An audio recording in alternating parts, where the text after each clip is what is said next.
নমস্কার বন্ধুরা, তো আমার মায়ের জন্য একটা গিফট কিনতে যাবো। সেই কী গিফট সেটাই তোমাদের সাথে আজ শেয়ার করব। তো তোমরা আমার সাথে থাকো, ঠিক আছে? তো চলো, তো প্রথমে আমরা বেরিয়ে পড়েছি তো মায়ের জন্য গিফটটা কিনতে। গিফট কেনার আগে আমরা যাব আমার মেয়ের স্কুলে, জিমন্যাস্টিক শেখে যেহেতু, সেখানে ওখানে ক্লাসে ঢুকিয়ে দিয়ে তারপর আমরা বেরিয়ে পড়বো মায়ের জন্য সেই গিফটটা কিনতে। তো চলো, আমরা মেয়েকে ক্লাসে দিয়ে আমরা বেরিয়ে পড়েছি।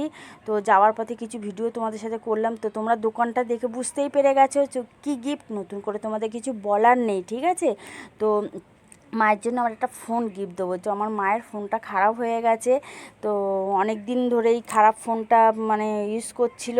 তো আমি চেয়েছি যে আমি আমার বর দুজনে মিলেই এই ফোনটা মাকে গিফট করবো। মা কিন্তু জানে না, ঠিক আছে? এবার এখানে দেখাশোনা চলছে কোন ফোনটা নেব।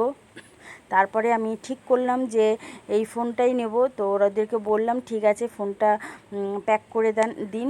তো তোমাদের কি বলবো, আমি ফোনটা পেয়ে ভীষণ খুশি হয়েছি। মানে মা বুঝি আরও কত খুশি হবে তোমাদের বলে বোঝাতে পারবো না। তো আমি মাকে কোনো দিন কিছু দিইনি, তো এই জিনিসটা দিতে পেরে আমি নিজেকে খুব খুব মানে কি বলবো, আমি আনন্দেতে আমি ভাষা হারিয়ে ফেলেছি তোমাদের সাথে। তো প্যাক করে দিল, তো এবার নিয়ে চলে যাব ফোনটা মাকে দেওয়ার পালা। দেখব মা কীরকম মানে মায়ের এটা হয় আর কি।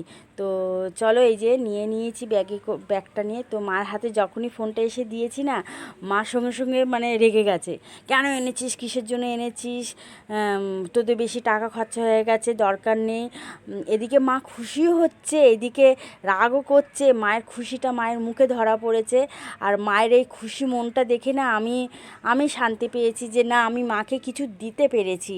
তো মা তো একদিকে তো আনন্দ হচ্ছে, একদিকে রেগেও আছে।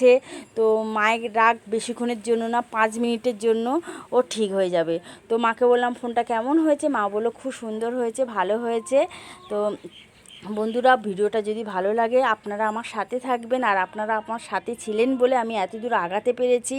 আর আমিও চাই আপনাদের সাথে আমি থাকতে পারি। তো ভিডিওটা বেশি বাড়াবো না, ভালো থাকবেন, সুস্থ থাকবেন।